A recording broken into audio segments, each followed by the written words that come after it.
ਨਮਸਕਾਰ ਹੈ ਤੇ ਤੁਸੀਂ ਸੁਣ ਰਹੇ ਹੋ ਪੰਜਾਬੀ ਰੇਡੀਓ USA। ਮੈਂ ਇੱਕ ਵਾਰ ਫਿਰ ਹਾਜ਼ਰ ਹਾਂ ਨਵੇਂ ਬੁਲਟਨ ਦੇ ਨਾਲ ਤੇ ਸ਼ੁਰੂਆਤ ਕਰਦੇ ਹਾਂ ਅੱਜ ਦੀ ਮੁੱਖ ਖਬਰਾਂ ਤੋਂ। ਹਰਿਆਣਾ ਦੀ ਨੈਲੋ ਪਾਰਟੀ ਦੇ ਸੂਬਾ ਪ੍ਰਧਾਨ ਨਫੇ ਸਿੰਘ ਰਾਠੀ ਨੂੰ ਕੱਲ ਸ਼ਾਮ ਗੋਲੀ ਮਾਰ ਕੇ ਮਾਰ ਦਿੱਤਾ ਗਿਆ ਹੈ। ਉਹਨਾਂ ਦੀ ਮੌਤ ਤੋਂ ਬਾਅਦ ਸੂਬੇ ਦੇ ਸਾਰੇ ਵਿਪਕਸ਼ੀ ਆਗੂਆਂ 'ਚ ਦਹਿਸ਼ਤ ਦਾ ਮਾਹੌਲ ਪਸਰਿਆ ਹੋਇਆ ਹੈ। ਅਰਵਿੰਦ ਕੇਜਰੀਵਾਲ 7ਵੇਂ ਸੰਮਨ ਤੋਂ ਬਾਅਦ ਵੀ ਈਡੀ ਦੇ ਸਾਹਮਣੇ ਪੇਸ਼ ਨਹੀਂ ਹੋਏ। ਉਹਨਾਂ ਨੇ ਉਹੀ ਪੁਰਾਣਾ ਤਰਕ ਦਿਆ ਹੈ ਕਿ ਉਹਨਾਂ ਦਾ ਮਾਮਲਾ ਕੋਰਟ 'ਚ ਹੈਗਾ ਤੇ ਈਡੀ ਨੂੰ ਕੋਰਟ ਦੀ ਵਰਡਿਕਟ ਦਾ ਇੰਤਜ਼ਾਰ ਕਰਨਾ ਚਾਹੀਦਾ। झारखंड च कांग्रेस की इकलौती महिला सांसद ਅਤੇ ਸਾਬਕਾ ਮੁੱਖ ਮੰਤਰੀ ਮਧੂ ਕੋੜਾ ਦੀ ਵਾਈਫ ਗੀਤਾ ਕੋੜਾ बीजेपी 'ਚ शामिल हो गई है। मुल्क भर 'ਚ ਕਾਂਗਰਸੀਆਂ ਦਾ ਇੱਕ ਵੱਡਾ ਲਾਰਾ बीजेपी 'ਚ ਜਾ ਰਿਹਾ ਹੈ ਤੇ ਇਹ ਲਾਰਾ ਥੰਮਣ ਦਾ ਨਾਂ ਨਹੀਂ ਲੈ ਰਿਹਾ ਹੈ। ਸ਼ੰਭੂ ਬਾਰਡਰ ਤੇ ਕਿਸਾਨਾਂ ਨੇ ਅੱਜ WTO ਦਾ ਪੁਤਲਾ ਫੂਕਿਆ ਅਤੇ SKM ਦੇ ਕਿਸਾਨ ਸੰਗਠਨਾਂ ਨੇ ਮੁਲਕ ਭਰ 'ਚ ਅੱਜ ਟਰੈਕਟਰ ਮਾਰਚ ਕੱਢਿਆ। ਸੁਪਰੀਮ ਕੋਰਟ ਦੇ ਸਾਬਕਾ ਚੀਫ ਜਸਟਿਸ जोसेफ कुरियन ने अदालतां ਅਤੇ मीडिया ਤੇ सीरीयस सवाल खड़े किए ने। उन्होंने कहा कि अदालतां ਅਤੇ मीडिया की क्रेडिबिलिटी अज लगातार घट होंदी जा रही है। इलाहाबाद हाई कोर्ट ने ज्ञानव्यापी मस्जिद के तहखाने च पूजा करने का फैसला जारी रखा है तो उन्होंने कहा है कि हिंदू पक्ष उत्थे पूजा पाठ कर सकता है। असदुद्दीन ओवैसी ने कहा है कि भाजपा मुस्लिम धर्म च सुधार नहीं करना चाहती बल्कि वो देश भर च हिंदुत्व लागू करना चाहती है। उन्हों का यह बयान उत्तराखंड च UCC यानी कि यूनीफॉर्म सिविल कोड लागू होने तो बाद आया है। पश्चिम बंगाल के संदेश खाली मामले च तृणमूल कांग्रेस के आगू अजीत माई जी को गिरफ्तार कर लिया गया है तो कलकत्ता हाई कोर्ट ने साझा शेख की गिरफ्तारी की गल भी कही है। उन्होंने कहा है कि हाई कोर्ट ने उन्होंने गिरफ्तारी से कोई रोक नहीं लगा रखी। जे उन्होंने नामजद FIR च ना हैगा तो उन्होंने गिरफ्तारी होनी चाहिए। महाराष्ट्र च मराठा आरक्षण अंदोलन दोबारे खड़ा हो रहा है तो ਉਹਦੇ मद्देनज़र ही महाराष्ट्र के 3 ਜ਼ਿਲ੍ਹਿਆਂ 'ਚ ਕਰਫਿਊ ਲਾਇਆ ਗਿਆ ਹੈ ਤੇ ਇੰਟਰਨੈਟ ਬੰਦ ਕੀਤਾ ਗਿਆ ਹੈ। ਇਹ ਸੀਗੀਆਂ ਅੱਜ ਦੀਆਂ ਮੁੱਖ ਖਬਰਾਂ। ਹੁਣ ਕਰਦੇ ਹਾਂ ਆਪਾਂ ਇਹਨਾਂ ਖਬਰਾਂ ਦਾ ਪੋਸਟਮਾਰਟਮ। ਸਭ ਤੋਂ ਪਹਿਲਾਂ ਆਪਾਂ ਹਰਿਆਣੇ ਵਾਲੀ ਖਬਰ ਤੋਂ ਸ਼ੁਰੂਆਤ ਕਰਦੇ ਹਾਂ। ਇਨੈਲੋ ਯਾਨੀ ਕਿ ਇੰਡੀਅਨ ਨੈਸ਼ਨਲ ਲੋਕ ਦਲ ਚੌਟਾਲੇ ਵਾਲੀ ਪਾਰਟੀ, ਚੌਧਰੀ ਦੇਵਲਾਲ ਵਾਲੀ ਪਾਰਟੀ, ਉਹਦਾ ਸੂਬਾ ਪ੍ਰਧਾਨ ਨਫੇ ਸਿੰਘ ਰਾਠੀ ਜਿਹੜਾ ਕਿ ਨੰਬਰ 2 ਮੰਨਿਆ ਜਾਂਦਾ ਸੀਗਾ ਇਸ ਪਾਰਟੀ 'ਚ, ਉਹਦੀ ਕੱਲ ਸ਼ਾਮ ਨੂੰ ਗੋਲੀ ਮਾਰ ਕੇ ਹੱਤਿਆ ਕਰ ਦਿੱਤੀ ਜਾਂਦੀ ਹੈ ਤੇ ਇਹ ਉਹਨਾਂ ਦੇ ਹੋਮ ਟਾਊਨ ਬਹਾਦਰਗੜ੍ਹ 'ਚ ਹੋਇਆ ਜਿੱਥੇ ਟਿਕਰੀ ਬਾਰਡਰ ਪੈਂਦਾ, ਜਿੱਥੇ 2020 'ਚ ਕਿਸਾਨ ਅੰਦੋਲਨ ਵੀ ਸੀਗੇ। ਉੱਥੇ ਉਹਨਾਂ ਦੀ ਹੱਤਿਆ ਕੀਤੀ ਜਾਂਦੀ ਹੈ ਤੇ ਇਹ ਕਿਹਾ ਜਾ ਰਿਹਾ ਹੈ ਕਿ ਇਹ ਹੱਤਿਆ ਉੱਥੋਂ ਦੇ ਲੋਕਲ ਪੋਲੀਟੀਸ਼ੀਅਨਾਂ ਨੇ ਕਰਾਈ ਹੈ। BJP ਦੇ ਆਗੂਆਂ ਦੇ ਵੀ ਨਾਂ ਹੈਗੇ, ਉੱਥੋਂ ਦੇ ਕਾਉਂਸਲਰਾਂ ਦੇ ਨਾਂ ਵੀ ਇਹਦੇ 'ਚ ਆ ਰਹੇ ਨੇ ਤੇ ਉਹਨਾਂ ਦੀ ਮੌਤ ਤੋਂ ਬਾਅਦ ਇਨੈਲੋ ਪਾਰਟੀ ਦੇ ਮੁੱਖ ਆਗੂ ਅਭੈ ਸਿੰਘ ਚੌਟਾਲਾ ਨੇ ਵੀ ਪ੍ਰੈਸ ਕਾਨਫਰੰਸ ਕਰਦਿਆਂ ਕਿਹਾ ਹੈ ਕਿ ਉਹਨਾਂ ਨੇ ਪਹਿਲਾਂ ਹੀ ਸਰਕਾਰ ਨੂੰ ਦੱਸ ਦਿੱਤਾ ਸੀਗਾ ਕਿ ਉਹਨਾਂ ਦੇ ਆਗੂ ਨਫੇ ਸਿੰਘ ਰਾਠੀ ਦੀ ਜਾਨ ਨੂੰ ਖਤਰਾ ਹੈਗਾ। ਉਹਨਾਂ ਨੇ ਜੱਜਰ SP ਨੂੰ ਵੀ ਲਿਖਿਆ ਸੀਗਾ ਤੇ ਮੁੱਖ ਮੰਤਰੀ ਸਾਹਿਬ ਨੂੰ ਵੀ ਇਸ ਬਾਰੇ ਦੱਸਿਆ ਸੀਗਾ ਪਰ ਉਹਨਾਂ ਨੂੰ ਕੋਈ ਸਿਕਿਉਰਿਟੀ ਨਹੀਂ ਦਿੱਤੀ ਗਈ ਤੇ ਅੱਜ ਕੱਲ ਸ਼ਾਮ ਨੂੰ ਉਹਨਾਂ ਦੀ ਹੱਤਿਆ ਕਰ ਦਿੱਤੀ ਜਾਂਦੀ ਹੈ। ਇਸ ਤੋਂ ਬਾਅਦ ਵਿਪਕਸ਼ ਦੇ ਜਿੰਨੇ ਵੀ ਆਗੂ ਹੈਗੇ ਹਰਿਆਣਾ 'ਚ ਉਹਨਾਂ 'ਚ ਇੱਕ ਖੋਫ ਦਾ ਮਾਹੌਲ ਹੈਗਾ ਤੇ ਲਗਾਤਾਰ ਉਹ ਆਪਣੀ ਸਿਕਿਉਰਿਟੀ ਨੂੰ ਲੈ ਕੇ ਇੱਕ ਹਿਸਾਬ ਨਾਲ ਚਿੰਤਿਤ ਹੈਗੇ ਆ ਤੇ ਸਾਰੇ ਆਗੂ ਇਹ ਕਹਿ ਰਹੇ ਨੇ ਕਿ ਜਦੋਂ ਸਾਡੇ ਐਡੇ ਵੱਡੇ ਲੀਡਰ ਵੀ ਸੇਫ ਨਹੀਂ ਹੈਗਾ ਤਾਂ ਫਿਰ ਆਮ ਲੋਕ ਕਿਵੇਂ ਸੇਫ ਹੋਣਗੇ। ਈਵਨ ਜਿਹੜੇ ਕਾਂਗਰਸ ਦੇ ਆਗੂ ਦਪਿੰਦਰ ਹੁੱਡਾ ਹੈਗਾ ਉਹਨਾਂ ਦਾ ਵੀ ਇੱਕ ਬਿਆਨ ਆਇਆ ਜਿਹਦੇ 'ਚ ਉਹਨਾਂ ਨੇ ਕਿਹਾ ਕਿ ਜਿਹੜੇ ਨਫੇ ਸਿੰਘ ਰਾਠੀ ਸੀਗੇ ਉਹ ਕੋਈ ਆਮ ਵਿਅਕਤੀ ਨਹੀਂ ਸੀਗੇ ਬਲਕਿ ਇੱਕ ਮੁੱਖ ਆਗੂ ਸੀਗੇ ਇੱਕ ਵੱਡੇ ਧੜੇ ਦੇ।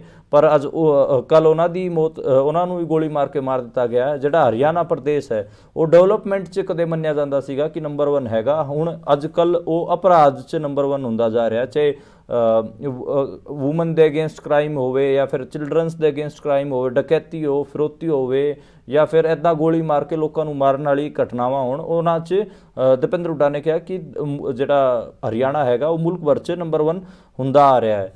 ਤੇ ਇਹ ਜਿਹੜੇ ਸਿਕਿਉਰਿਟੀ ਕੰਸਰਨਸ ਹੈਗੇ ਆ ਹਰਿਆਣਾ ਦੇ ਵਿਪਕਸ਼ੀ ਆਗੂਆਂ ਦੇ ਉਹ ਜਾਇਜ਼ ਵੀ ਹੈਗੇ ਆ ਕਿਉਂਕਿ ਆਪਾਂ ਦੇਖਦੇ ਹਾਂ ਕਿ ਇੱਕ ਲੰਬੀ ਫੇਰਿਸਤ ਹੈਗੀ ਆ ਪਿੱਛੇ ਜਿਹੜੇ ਹਰਿਆਣਾ ਦੇ ਵਿਪਕਸ਼ੀ ਆਗੂ ਹੈਗੇ ਉਹਨਾਂ ਦੇ ਹਮਲਿਆਂ ਦੀ ਵੀ ਜਾਂ ਫਿਰ ਉਹਨਾਂ ਦੀ ਮੌਤਾਂ ਦੀ ਵੀ। ਉਹਨਾਂ ਇੱਕ ਤਾਂ BJP ਦੇ ਆਗੂ ਹੀ ਸੀਗੇ ਸੁਰਿੰਦਰ ਪਵਾਰ, ਉਹਨਾਂ ਨੂੰ ਹੀ ਡਕੈਤਾਂ ਵੱਲੋਂ ਫਿਰੌਤੀ ਦੀ ਧਮਕੀ ਮਿਲੀ ਸੀ। ਉਹਨਾਂ ਨੂੰ ਹੀ ਫੋਨ ਕਰਕੇ ਕਹਿਤਾ ਸੀਗਾ ਕਿ ਭਾਈ ਤੁਸੀਂ ਫਿਰੌਤੀ ਜਮ੍ਹਾਂ ਕਰਾਓ ਤੇ ਤਾਂ ਤੁਹਾਨੂੰ ਛੱਡਾਂਗੇ। ਤੇ ਹਰਿਆਣੇ 'ਚ ਜਿਹੜਾ ਇੱਕ ਹਿਸਾਬ ਨਾਲ ਇਹ ਟੈਰਰਿਜ਼ਮ ਹੈਗਾ ਜਿਹੜਾ ਕਿ ਵਿਪਕਸ਼ੀ ਆਗੂਆਂ ਨੂੰ ਸਤਾ ਰਿਹਾ, ਉਹਨਾਂ ਦੀ ਮੌਤ ਦੀ ਸੁਰੱਖਿਆ ਦਾ ਜਿਹੜਾ ਮਾਮਲਾ ਹੈਗਾ ਉਹ ਲਗਾਤਾਰ ਵਧ ਹੀ ਰਿਹਾ ਹੈ। ਉਹਦੇ ਪਿੱਛੇ ਇੱਕ ਕਾਰਨ ਇਹ ਹੈ ਕਿ ਹਰਿਆਣੇ 'ਚ ਲੋਕਲ ਗੈਂਗਸ ਜਿਹੜੇ ਕਿ ਜਿਨ੍ਹਾਂ 'ਚ ਲਾਰੈਂਸ ਬਿਸ਼ਨੋਈ ਹੋਰਾਂ ਦਾ ਨਾਮ ਵੀ ਬਹੁਤ ਮੁੱਖ ਤੌਰ 'ਤੇ ਆ ਰਿਹਾ। ਖਾਲੀ ਪੰਜਾਬ 'ਚ ਹੀ ਲਾਰੈਂਸ ਬਿਸ਼ਨੋਈ ਦੀ ਵਾਰਦਾਤਾਂ ਨਹੀਂ ਹੈਗੀਆਂ, ਉਹ ਹਰਿਆਣੇ 'ਚ ਵੀ ਹੈਗੀਆਂ ਅਤੇ ਰਾਜਸਥਾਨ 'ਚ ਵੀ ਹੈਗੀਆਂ। ਲਾਰੈਂਸ ਬਿਸ਼ਨੋਈ ਜਦੋਂ ਵੀ ਕੋਈ ਇਸ ਕਿਸਮ ਦੀ ਘਟਨਾ ਹੁੰਦੀ ਹੈ, ਲਾਰੈਂਸ ਬਿਸ਼ਨੋਈ ਹੋਰਾਂ ਦਾ ਨਾਂ ਜ਼ਰੂਰ ਉਛਲ ਕੇ ਆਉਂਦਾ। ਉਹਦਾ ਇੱਕ ਕਾਰਨ ਇਹ ਵੀ ਕਿਹਾ ਜਾਂਦਾ ਹੈ ਕਿ ਲਾਰੈਂਸ ਬਿਸ਼ਨੋਈ ਨੂੰ ਜਿਹੜੇ ਕਿ ਸਰਕਾਰ ਹੈਗੀ ਆ ਉਹ ਸ਼ਹਿ ਦੇ ਰਹੀ ਹੈ ਅਤੇ ਉਹੀ ਉਹਨੂੰ ਚਲਾ ਰਹੇ ਨੇ। ਇਸ ਕਰਕੇ ਤੁਸੀਂ ਦੇਖੋਗੇ ਸਿੱਧੂ ਮੂਸੇਵਾਲਾ, ਸੁਖਦੀਪ ਸਿੰਘ, ਉਹ ਕਾਂਗਰਸ ਦੇ ਆਗੂ ਸੀਗੇ ਪਰ ਉਹਨਾਂ ਦੀ ਗੋਲੀ ਮਾਰ ਕੇ ਹੱਤਿਆ ਕੀਤੀ ਗਈ ਅਤੇ ਲਾਰੈਂਸ ਬਿਸ਼ਨੋਈ ਹੋਰਾਂ ਨੇ ਉਹਦਾ ਕਲੇਮ ਲਿਆ। ਹੁਣ ਹਰਿਆਣੇ 'ਚ ਇਹਨਾਂ ਨਾਲੋਂ ਵੱਡੀ ਪਾਰਟੀ ਹੈਗੀ ਆ, ਆਪਾਂ ਨੂੰ ਪਤਾ ਹੈ ਕਿ ਚੌਧਰੀ ਦੇਵਲਾਲ ਦਾ ਵੱਡਾ ਨਾਂ ਰਿਹਾ, ਓਮ ਪ੍ਰਕਾਸ਼ ਚੌਟਾਲਾ ਮੁੱਖ ਮੰਤਰੀ ਵੀ ਰਹੇ ਹੈਗੇ ਆ, ਦੇਵਲਾਲ ਤਾਂ ਦੇਸ਼ ਦੇ ਡਿਪਟੀ ਪ੍ਰਾਈਮ ਮਿਨਿਸਟਰ ਤੱਕ ਬਣੇ ਸੀਗੇ ਅਤੇ ਉਹਨਾਂ ਦੀ ਪਾਰਟੀ ਦੇ ਮੁੱਖ ਆਗੂ ਨੂੰ ਹੀ ਗੋਲੀ ਮਾਰ ਕੇ ਮਾਰ ਦਿੱਤਾ ਗਿਆ। ਅਤੇ ਇਹਦੇ 'ਚ ਵੀ ਜਿਹੜੀ ਪੁਲਿਸ ਦੀ ਇੰਟੈਲੀਜੈਂਸ ਹੈਗੀ ਉਹ ਲਗਾਤਾਰ ਲਾਰੈਂਸ ਬਿਸ਼ਨੋਈ ਨਾਲ ਰਿਲੇਟਿਡ ਸੂਟਰਾਂ ਦਾ ਨਾਂ ਲੈ ਰਹੀ ਹੈਗੀ ਆ। ਹੁਣ ਇਹ ਦੇਖਣਾ ਪਊਗਾ ਕਿ ਜਿਹੜਾ ਉਹਨਾਂ ਦੇ ਪਰਿਵਾਰ ਨੇ ਬੀਜੇਪੀ ਦੇ ਆਗੂਆਂ 'ਤੇ ਆਰੋਪ ਲਾਇਆ ਹੈ ਅਤੇ ਪੁਲਿਸ ਦੀ ਜਿਹੜੀ ਇੰਟੈਲੀਜੈਂਸ ਜਿਹੜੀ ਰਿਪੋਰਟਾਂ ਦੇ ਰਹੀ ਹੈ ਲਾਰੈਂਸ ਬਿਸ਼ਨੋਈ ਬਾਰੇ, ਉਹਨਾਂ ਦਾ ਕੀ ਕਨੈਕਸ਼ਨ ਨਿਕਲਦਾ। ਕਦੇ ਬੀਜੇਪੀ ਆਗੂਆਂ ਨੇ ਹੀ ਤਾਂ ਲਾਰੈਂਸ ਬਿਸ਼ਨੋਈ ਹੋਰਾਂ ਦਾ ਇਸਤੇਮਾਲ ਕਰਕੇ ਇਹ ਕਤਲ ਨਹੀਂ ਕਰਾਇਆ। ਇਹ ਸਾਰੀਆਂ ਕੜੀਆਂ ਦੇਖਣੀਆਂ ਪੈਣਗੀਆਂ। ਉਸ ਤੋਂ ਬਾਅਦ ਹੀ ਜਿਹੜਾ ਕਿ ਇਹ ਕੇਸ ਅੱਗੇ ਖੁੱਲੂਗਾ। ਪਰ ਹਰਿਆਣੇ 'ਚ ਖਾਸਾ ਡਿਸਕਸ਼ਨ 'ਚ ਹੈਗਾ, ਮਤਲਬ ਨਫੇ ਸਿੰਘ ਰਾਠੀ ਵਿਧਾਇਕ ਵੀ ਰਹੇ ਨੇ ਬਾਦਲਗੜ੍ਹ ਤੋਂ ਅਤੇ ਸਟੇਟ ਦੇ ਪ੍ਰੈਜ਼ੀਡੈਂਟ ਸੀਗੇ ਨੈਲੋ ਦੇ, ਮਤਲਬ ਐਂ ਕੋਈ ਆਮ ਕੋਈ ਆਗੂ ਨਹੀਂ ਸੀਗਾ, ਮੰਨੇ ਪ੍ਰਮੰਨੇ ਆਗੂ ਸੀਗੇ ਹਰਿਆਣੇ ਦੇ ਅਤੇ ਲੋਕ ਉਹਨਾਂ ਨੂੰ ਜਾਣਦੇ ਸੀਗੇ ਅਤੇ ਉਹਨਾਂ ਦੇ ਐਡਾ ਹਮਲਾ ਲਗਾਤਾਰ ਸੇਫਟੀ ਕੰਸਰਨਸ ਨੂੰ ਅਤੇ ਜਿਹੜੀ ਕਾਨੂੰਨ ਦੀ ਸਥਿਤੀ ਹੈਗੀ ਹਰਿਆਣੇ 'ਚ ਉਹਦੇ 'ਤੇ ਸਵਾਲ ਖੜੇ ਕਰ ਰਿਹਾ ਹੈ। ਦੂਜੀ ਆਪਾਂ ਜੇ ਖਬਰ ਦੀ ਗੱਲ ਕਰੀਏ ਤਾਂ ਅਰਵਿੰਦ ਕੇਜਰੀਵਾਲ ਵਾਲੀ ਖਬਰ ਹੈਗੀ ਆ, ਈਡੀ ਦੇ 7ਵੇਂ ਸੰਮਨ ਤੋਂ ਬਾਅਦ ਵੀ ਉਹ ਈਡੀ ਦੇ ਸਾਹਮਣੇ ਪੇਸ਼ ਨਹੀਂ ਹੋਏ। ਸੇਮ ਓਲਡ ਸਟੋਰੀ, ਸੇਮ ਉਹਨਾਂ ਦਾ ਕਮੈਂਟ ਕਿ ਜਦੋਂ ਮਾਮਲਾ ਕੋਰਟ 'ਚ ਹੈਗਾ ਅਤੇ ਈਡੀ ਨੂੰ ਕੋਰਟ ਦਾ ਇੱਕ ਹਿਸਾਬ ਨਾਲ ਕੋਰਟ ਦੇ ਆਰਡਰ ਦਾ ਇੰਤਜ਼ਾਰ ਕਰਨਾ ਚਾਹੀਦਾ। ਕਿਉਂ ਈਡੀ ਬਾਰ-ਬਾਰ ਸਾਨੂੰ ਪਰੇਸ਼ਾਨ ਕਰ ਰਹੀ ਹੈ। ਜੇ ਹੁਣ ਮੇਰੇ ਵਰਗੇ ਪੱਤਰਕਾਰਾਂ ਨੂੰ ਬੜੀ ਦਿੱਕਤ ਹੁੰਦੀ ਹੈ ਜਦੋਂ ਅਰਵਿੰਦ ਕੇਜਰੀਵਾਲ ਹੋਰਾਂ ਦਾ ਮਾਮਲਾ ਆਉਂਦਾ ਹੈ। ਇੱਕ ਤਾਂ ਤੁਸੀਂ ਸੈਂਟਰ 'ਚ ਦੇਖੋ ਉਹਨਾਂ ਦੀ ਸਰਕਾਰ, ਦੂਜੀ ਪੰਜਾਬ 'ਚ ਦੇਖੋ। ਪੰਜਾਬ ਵਾਲੇ ਮਾਮਲੇ 'ਚ ਇਹ ਲੱਗਦਾ ਹੈ ਕਿ ਉਹ ਪੰਜਾਬ 'ਚ ਸਾਰਾ ਕੁਛ ਉਹਨਾਂ ਕੋਲ ਹੈਗਾ ਅਤੇ ਉਹ ਕਿਤੇ ਨਾ ਕਿਤੇ ਧੱਕਾ ਕਰੀ ਜਾਂਦੇ ਨੇ, ਜਿਵੇਂ ਸੁਖਪਾਲ ਖਹਿਰਾ ਦੀ ਗ੍ਰਿਫਤਾਰੀ ਸੀਗੀ ਜਾਂ ਫਿਰ ਹੋਰ ਬਾਨੇ ਸਿੱਧੂ ਦੀ ਗ੍ਰਿਫਤਾਰੀ ਸੀਗੀ। ਜੇ ਆਪਾਂ ਸੈਂਟਰ 'ਤੇ ਦੇਖੀਏ ਤਾਂ ਫਿਰ ਬੀਜੇਪੀ ਉਹਨਾਂ ਦੇ ਆਗੂਆਂ ਦੀ ਗ੍ਰਿਫਤਾਰੀ ਕਰ ਰਹੀ ਹੁੰਦੀ ਹੈ, ਤਾਂ ਮਤਲਬ ਜੋ ਬੀਜੇਪੀ ਉਹਨਾਂ ਨਾਲ ਕਰ ਰਹੀ ਹੈ ਉਹ ਸੇਮ ਪੰਜਾਬ 'ਚ ਵੀ ਤਾਂ ਕਰ ਰਹੇ ਨੇ। ਤਾਂ ਇਸ ਕਰਕੇ ਸਾਡੇ ਵਰਗੇ ਪੱਤਰਕਾਰਾਂ ਸਾਹਮਣੇ ਇੱਕ ਸਵਾਲ ਖੜਾ ਹੋ ਜਾਂਦਾ ਕਿ ਅਸੀਂ ਮਤਲਬ ਇੱਦਾਂ ਦੀ ਖਬਰਾਂ ਨੂੰ, ਘਟਨਾਵਾਂ ਨੂੰ ਕਿਵੇਂ ਤੁਹਾਡੇ ਤੱਕ ਪਹੁੰਚਾਈਏ, ਕਿਵੇਂ ਇਹਨਾਂ ਦਾ ਵਿਸ਼ਲੇਸ਼ਣ ਕਰੀਏ, ਕਿਵੇਂ ਪੋਸਟਮਾਰਟਮ ਕਰੀਏ। ਤਾਂ ਮੈਨੂੰ ਇਹ ਲੱਗਦਾ ਹੈ ਕਿ ਜਿਹੜਾ ਕਦੇ ਐਂ ਲੱਗਦਾ ਕਿ ਜਿਹੜੇ ਭਗਵੰਤ ਮਾਨ ਸਾਹਿਬ ਹੈਗੇ ਉਹਨਾਂ 'ਚ ਵੀ ਛੋਟੇ ਮੋਦੀ ਦਾ ਕੋਈ ਚਿਪ ਵਗੈਰਾ ਫਿੱਟ ਹੋ ਗਈ ਹੈ। ਉਹ ਵੀ ਛੋਟੇ ਮੋਦੀ ਵਾਂਗ ਹੀ ਕੰਮ ਕਰਦੇ ਨੇ, ਜਿਵੇਂ ਸੁਖਪਾਲ ਖਹਿਰੇ ਦੀ ਗ੍ਰਿਫਤਾਰੀ, ਬਾਨੇ ਸਿੱਧੂ ਦੀ ਗ੍ਰਿਫਤਾਰੀ, ਜਾਂ ਫਿਰ ਅਗਸਤ ਮਹੀਨੇ 'ਚ ਜਦੋਂ ਪੰਜਾਬ 'ਚ ਕਿਸਾਨਾਂ ਨੇ ਪ੍ਰੋਟੈਸਟ ਕਰਨ ਦੀ ਠਾਣੀ ਸੀਗੀ ਪਿਛਲੇ ਸਾਲ 6 ਮਹੀਨੇ ਪਹਿਲਾਂ, ਅਤੇ ਉਦੋਂ ਵੀ ਜਿਹੜਾ ਕ੍ਰੈਕਡਾਊਨ ਹੋਇਆ ਸੀ ਕਿਸਾਨਾਂ 'ਤੇ ਉਹ ਵੀ ਸਾਨੂੰ ਦੇਖਣ ਨੂੰ ਮਿਲਿਆ ਸੀਗਾ। ਅਤੇ ਹੁਣ ਵੀ ਆਪਾਂ ਨੂੰ ਪਤਾ ਹੀ ਹੈ ਕਿ ਪੰਜਾਬ 'ਚ ਕਈ ਥਾਵਾਂ 'ਤੇ ਇੰਟਰਨੈਟ ਵੀ ਬੰਦ ਹੈਗਾ। ਜਾਂ ਫਿਰ ਗੱਲ ਹੋਵੇ ਕਿ ਪੰਜਾਬ ਪੁਲਿਸ ਨੇ 21 ਫਰਵਰੀ ਨੂੰ ਕੀ ਰੋਲ ਅਦਾ ਕੀਤਾ, ਉਹਦੇ ਬਾਰੇ ਵੀ ਜਦੋਂ ਆਪਾਂ ਸੋਚਦੇ ਹਾਂ ਤਾਂ ਫਿਰ ਆਪਾਂ ਨੂੰ ਲੱਗਦਾ ਕਿ ਮੋਰ ਔਰ ਲੈਸ ਕੋਈ ਜ਼ਿਆਦਾ ਫਰਕ ਨਹੀਂ ਹੈਗਾ। ਪਰ ਇਹਨਾਂ ਨੂੰ ਫਰਕ ਕਰਨਾ ਚਾਹੀਦਾ ਜੇ ਇਹ ਆਪਣੇ ਆਪ ਨੂੰ ਵਿਪਕਸ਼ੀ ਧਿਰ ਦੇ ਵਾਂਗ ਉਭਾਰਨਾ ਚਾਹੁੰਦੇ ਨੇ ਨੈਸ਼ਨਲ ਪੋਲੀਟਿਕਸ 'ਚ। ਤਾਂ ਤੁਸੀਂ ਇਹ ਵੀ ਤਾਂ ਦੇਖੋ, ਮਤਲਬ ਤੁਹਾਡੇ ਬੰਦਿਆਂ ਨਾਲ ਅਗਲੇ ਕੀ ਕਰ ਰਹੇ ਨੇ ਬੀਜੇਪੀ ਵਾਲੇ, ਤੁਸੀਂ ਉਹੀ ਸੇਮ ਪੰਜਾਬ 'ਚ ਥੋੜ੍ਹੀ ਨਾ ਕਰ ਸਕਦੇ ਹੋ।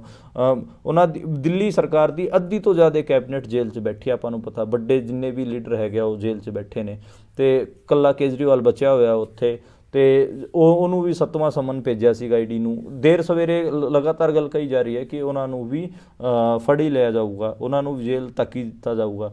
ਅਤੇ ਇਸ ਕਰਕੇ ਭਗਵੰਤ ਮਾਨ ਹੋਰਾਂ ਨੂੰ ਵੀ ਬਹੁਤ ਪੱਕੇ ਪੈਰੀ ਹੋ ਕੇ ਚੱਲਣਾ ਪਊਗਾ, ਨਹੀਂ ਤਾਂ ਫਿਰ ਜੇ ਪੰਜਾਬ ਦੇ ਲੋਕਾਂ ਨੇ ਆਮ ਆਦਮੀ ਪਾਰਟੀ ਦੇ ਇਸ ਕਿਸਮ ਦੇ ਹਮਲਿਆਂ 'ਤੇ ਜੇ ਰਿਸਪੌਂਡ ਨਹੀਂ ਕੀਤਾ ਤਾਂ ਫਿਰ ਮੁਲਕ ਭਰ 'ਚ ਕੋਈ ਇਹਨਾਂ ਦੇ ਨਾਲ ਨਹੀਂ ਖੜਾ ਹੋਊਗਾ। ਜੇ ਅਰਵਿੰਦ ਕੇਜਰੀਵਾਲ ਨੂੰ ਈਡੀ ਚੱਕਦੀ ਹੈਗੀ ਆ ਜਾਂ ਫਿਰ ਇੱਕ ਹਿਸਾਬ ਨਾਲ ਉਹਨਾਂ ਨੂੰ ਜੇਲ੍ਹ ਭੇਜਿਆ ਜਾਂਦਾ, ਚਾਹੇ CBI ਹੋਵੇ ਜਾਂ ਕੋਈ ਦੂਜੀ ਕੇਂਦਰ ਦੀ ਏਜੰਸੀ ਹੋਵੇ, ਤਾਂ ਉਦੋਂ ਉਹਨਾਂ ਨੂੰ ਪੰਜਾਬ ਵਾਲੇ ਲੋਕਾਂ ਦਾ ਸਪੋਰਟ ਮਿਲਣਾ ਬਹੁਤ ਜ਼ਰੂਰੀ ਹੈਗਾ। ਅਤੇ ਜੇ ਭਗਵੰਤ ਮਾਨ ਪੰਜਾਬ 'ਚ ਵੀ ਇੱਦਾਂ ਦੇ ਮੋਦੀ ਵਰਗੇ ਹੀ ਕੰਮ ਕਰੂਗਾ ਤਾਂ ਫਿਰ ਉਹ ਸਪੋਰਟ ਮਿਲਣਾ ਔਖਾ ਹੋਊਗਾ। ਇਸ ਕਰਕੇ ਭਗਵੰਤ ਮਾਨ ਨੂੰ ਸੋਚਣਾ ਚਾਹੀਦਾ ਕਿ ਜੋ ਕੁਝ ਮੋਦੀ ਉਹਨਾਂ ਨਾਲ ਕਰ ਰਿਹਾ ਉਹ ਘੱਟੋ ਘੱਟ ਉਹ ਪੰਜਾਬ ਦੇ ਲੋਕਾਂ ਨਾਲ ਨਾ ਕਰਨ। ਅਤੇ ਇਹ ਬਹੁਤ ਜ਼ਰੂਰੀ ਗੱਲ ਸੀਗੀ, ਹੋਣੀ ਚਾਹੀਦੀ ਸੀਗੀ। ਤੇ ਜੇ ਆਪਾਂ ਤੀਜੀ ਖਬਰ ਤੇ ਗੱਲ ਕਰੀਏ ਜਿਹਦੇ 'ਚ ਅੱਜ ਕਿਸਾਨਾਂ ਨੇ ਸੰਭੂ ਬਾਰਡਰ ਤੇ ਖਨੌਰੀ ਬਾਰਡਰ ਤੇ WTO ਦਾ ਪੁਤਲਾ ਫੂਕਿਆ ਹੈਗਾ, ਤੇ SKM ਦੇ ਜਿਹੜੇ ਹੋਰ ਬਾਕੀ ਸੰਗਠਨ ਜਿਹੜੇ ਕਿ ਇਸ ਅੰਦੋਲਨ 'ਚ ਨਹੀਂ ਹੈਗੇ, ਉਹਨਾਂ ਨੇ ਅੱਜ ਟਰੈਕਟਰ ਮਾਰਚ ਕੱਢੇ ਨੇ 3-4 ਘੰਟਿਆਂ ਵਾਸਤੇ। ਤੇ ਦੋ ਖਬਰਾਂ ਸੀਗੀਆਂ ਕਿਸਾਨਾਂ ਦੀ। ਤਾਂ WTO ਤੇ ਲਗਾਤਾਰ ਗੱਲ ਹੋ ਰਹੀ ਹੈ। ਜਿਹੜਾ ਇੱਕ ਲਿਬਰਲ ਸੈਕਸ਼ਨ ਹੈਗਾ ਉਹਨੂੰ ਸਮਝ ਨਹੀਂ ਆ ਰਿਹਾ ਕਿ WTO ਦਾ ਵਿਰੋਧ ਕਿਸਾਨ ਕਿਉਂ ਕਰ ਰਹੇ ਨੇ। ਉਹਦਾ ਇੱਕ ਪੂਰਾ ਰੀਜ਼ਨ ਹੈਗਾ, ਉਹ ਵੀ ਮੈਂ ਅੱਜ ਤੁਹਾਨੂੰ ਦੱਸਣਾ ਚਾਹਾਂਗਾ। ਮੈਂ ਦੇਖਦਾ ਕਿ ਬਹੁਤ ਸਾਰੇ NRI ਭਰਾ ਜਾਂ ਫਿਰ ਬਿਜ਼ਨਸ ਜਿਹੜੇ ਕਿ ਫਾਰਮਰਾਂ ਦੇ ਸਿੰਪੈਥਾਈਜ਼ਰ ਹੈਗੇ ਆ, ਕਿ ਜਿਹੜੇ ਬਿਜ਼ਨਸ ਕਰਦੇ ਹੈਗੇ ਆ, ਉਹ ਲਗਾਤਾਰ ਸਮਝ ਨਹੀਂ ਪਾਉਂਦੇ ਕਿ ਕਿਸਾਨ WTO ਦੇ ਉਲਟ ਕਿਉਂ ਨੇ। WTO ਦੀ ਫੁੱਲ ਫਾਰਮ ਆਪਾਂ ਨੂੰ ਪਤਾ ਹੈ ਵਰਲਡ ਟ੍ਰੇਡ ਆਰਗੇਨਾਈਜੇਸ਼ਨ, ਵਿਸ਼ਵ ਵਪਾਰ ਸੰਗਠਨ। ਤੇ ਉਹ ਕਿਤੇ ਨਾ ਕਿਤੇ ਪੂਰੀ ਦੁਨੀਆ 'ਚ ਟ੍ਰੇਡ ਨੂੰ ਰੈਗੂਲੇਟ ਕਰਨ ਦੀ ਇੱਕ ਬੋਡੀ ਜੀ ਬਣੀ ਹੋਈ ਹੈ। ਤੇ ਆਪਾਂ ਨੂੰ ਪਤਾ ਹੈ ਕਿ ਉਹ ਕਿਹਦੇ ਦਬਾਅ ਹੇਠ ਕੰਮ ਕਰਦੀ ਹੈਗੀ ਆ। ਉਹ ਜ਼ਿਆਦਾਤਰ ਅਮਰੀਕਾ ਜਾਂ ਯੂਰੋਪੀਅਨ ਜਿਹੜੀਆਂ ਕੰਟਰੀਜ਼ ਹੈਗੀਆਂ ਉਹਨਾਂ ਦੇ ਦਬਾਅ ਹੇਠ ਕੰਮ ਕਰਦੀ ਹੈਗੀ ਆ। ਤੇ ਸਵਾਲ ਕੀ ਉੱਠਦਾ, WTO ਦਾ ਵਿਰੋਧ ਇੰਡੀਆ ਦੇ ਫਾਰਮਰ ਕਰ ਕਿਉਂ ਰਹੇ ਨੇ? ਉਹਦਾ ਇੱਕ ਰੀਜ਼ਨ ਹੈਗਾ WTO ਦੇ ਨਿਯਮ, ਉਹਨਾਂ ਦੇ ਜਿਹੜੇ ਰੂਲ ਹੈਗੇ ਉਹਨਾਂ 'ਚ ਸਬਸਿਡੀ ਤੇ ਉਹ ਖਾਸਾ ਉਲਟ ਹੈਗਾ ਇੰਡੀਆ ਵਾਲੇ ਮਾਮਲੇ 'ਚ। ਮਤਲਬ ਉਹ 2-3 ਤਰੀਕੇ ਦੀਆਂ ਸਬਸਿਡੀਆਂ ਹੈਗੀਆਂ ਉਹਨਾਂ ਦੀ। ਇੱਕ ਤਾਂ ਗ੍ਰੀਨ ਬੌਕਸ ਸਬਸਿਡੀ ਹੈਗੀ ਆ, ਇੱਕ ਐਂਬਰ ਬੌਕਸ ਸਬਸਿਡੀ ਹੈਗੀ ਆ। ਜੇ ਆਪਾਂ ਅਮਰੀਕਨ ਫਾਰਮਰਸ ਨੂੰ ਦੇਖੀਏ ਤਾਂ ਉਹ ਹਰੇਕ ਅਮਰੀਕਨ ਫਾਰਮਰ ਨੂੰ ਘੱਟੋ ਘੱਟ $50,000 ਦੇ ਨੇੜੇ ਤੇੜੇ ਸਬਸਿਡੀ ਮਿਲਦੀ ਹੈਗੀ ਆ। ਇਹਦੇ ਉਲਟ ਹਰਿਆਣੇ, ਪੰਜਾਬ ਜਾਂ ਫਿਰ ਆਪਾਂ ਕਹੀਏ ਕਿ ਇੰਡੀਆ 'ਚ ਦੇਖੀਏ ਤਾਂ ਸਿਰਫ $400 ਪਰ ਫਾਰਮਰ ਸਬਸਿਡੀ ਮਿਲਦੀ ਹੈਗੀ ਆ। ਫਿਰ ਵੀ WTO 'ਚ ਇੰਡੀਆ ਦੇ ਫਾਰਮਰਾਂ ਦੀ ਸਬਸਿਡੀ ਤੇ ਖਾਸੀ ਮਤਲਬ ਗੱਲ ਹੁੰਦੀ ਹੈ। ਤੇ ਉਹ ਇਹਦੇ ਉਲਟ ਵੀ ਹੈਗਾ ਕਿ ਇੰਡੀਆ ਨੂੰ ਆਪਣੇ ਫਾਰਮਰਸ ਨੂੰ ਸਬਸਿਡੀ ਦੇਣਾ ਬੰਦ ਕਰਨਾ ਚਾਹੀਦਾ। ਤੇ ਇਹ WTO 'ਚ ਲਗਾਤਾਰ ਗੱਲ ਹੁੰਦੀ ਹੈ। ਉਹਦਾ ਰੀਜ਼ਨ ਇਹ ਹੈ ਕਿ ਉਹ ਇੰਡੀਆ 'ਚ ਜਿਹੜੀ ਸਬਸਿਡੀ ਫਾਰਮਰਸ ਨੂੰ ਮਿਲ ਰਹੀ ਹੈ ਉਹਨੂੰ ਐਂਬਰ ਬੌਕਸ ਸਬਸਿਡੀ ਕਹਿੰਦੇ ਨੇ।